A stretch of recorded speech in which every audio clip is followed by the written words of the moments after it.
前後しちゃうんですけど、はい、なんで笛を作ろうと思ったかっていうのと、始めた頃のもしなんか苦労話とかあったら。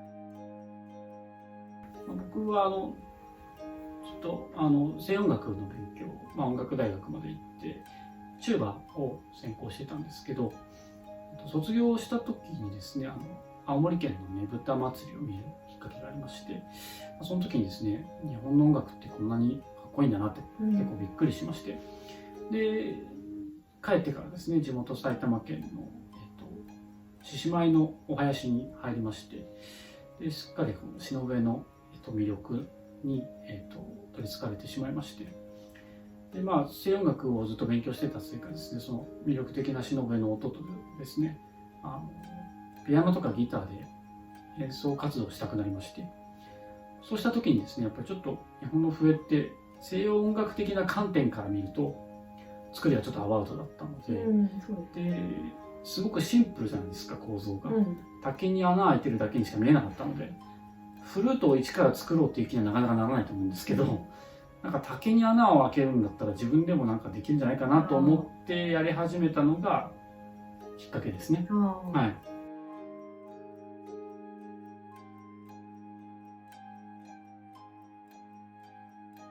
竹に穴開けるだけだと思ってたら意外とそうじゃなかったっていう感じで難しかったこととか。そうですね。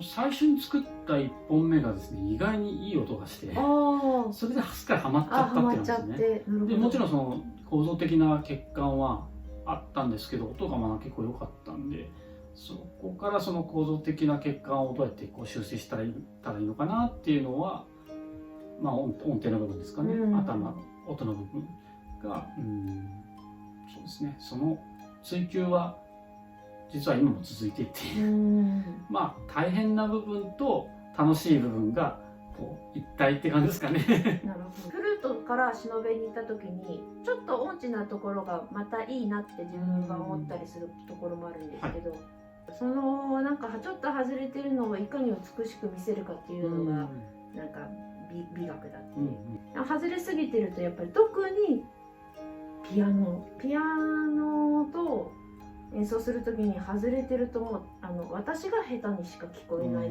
ていう、やっぱ楽器によって違うなっていうのなんですね。そうならないように頑張っています。頑張っています。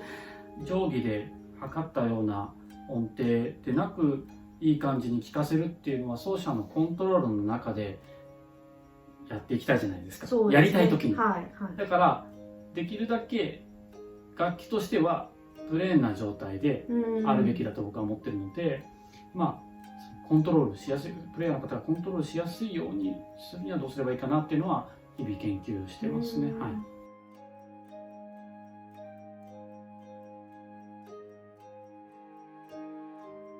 なんかこうスタイルとか違うっていうか、見た目が違うんですけど、それは見た目だけが違うんですか？基本性能は大きく違わないですね。ただその素材の違いによっては音質がだいぶ変わったりとか、それから金がついてるんですけど、こんな感じにゴールド。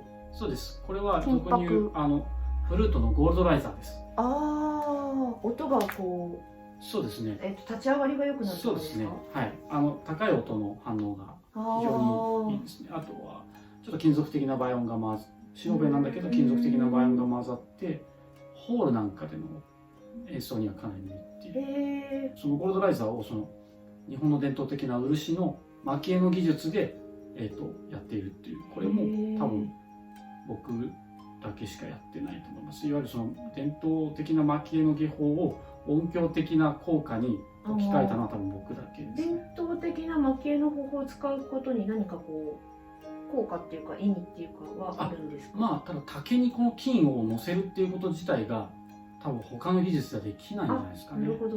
いろいろここを見たんですけどね、金属板を切ってですね貼ったりできないかなとかいろいろ試したりとかしたんですけど、僕漆の学校で勉強してたんですけど、こ残る方法がベストだった。それ金を乗せようと思ったから、そもそも笛に金を乗せようと思った人が他にいなかったんですけどなるほど。はい、こっちは先ほど言ったようにスタイルはちょっと異なんですけど、これ農館の形に似てるんですけど、そうですね。これは農学士の一層幸宏さんと一緒に作った新しい笛なんですけど、これ山岳笛っていうんですけど、これは歌口の周りがこれプラチナになってます。プラチナ。プラチナ。はい。プラチナより一層強い音が、ね、高い音の、はい。へえ、ちょっと重いですね。これあれは喉は入ってるんですか、シノベル。これは喉入ってないです。農家も作ってるんですけど、農家の場合は喉が入ってますね。はい。こんな感じになってます。はい。へえ、いろいろ作られてらっしゃってなんで基本性能は変わらないつもりなんですけど、素材とか最終的な仕上げによっては音質がだいぶ異なってきますね。これはなんか見るからに音質が違いそうな気がしますけど。へえ、面白い。大きい音が出ます。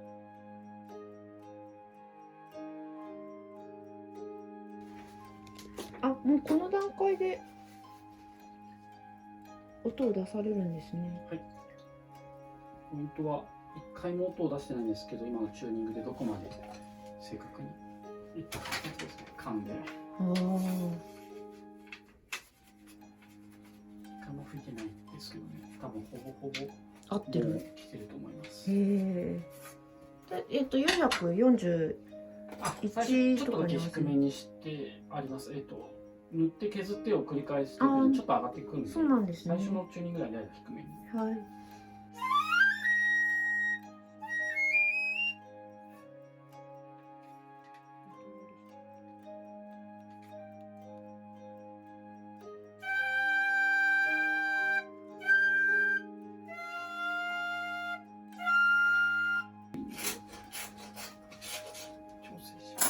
これは、低いのを上げることはできる。高いのを下げることもできます。できるんですね。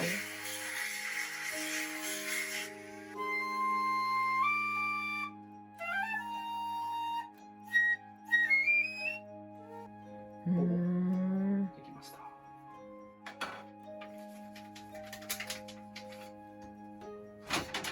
あれ？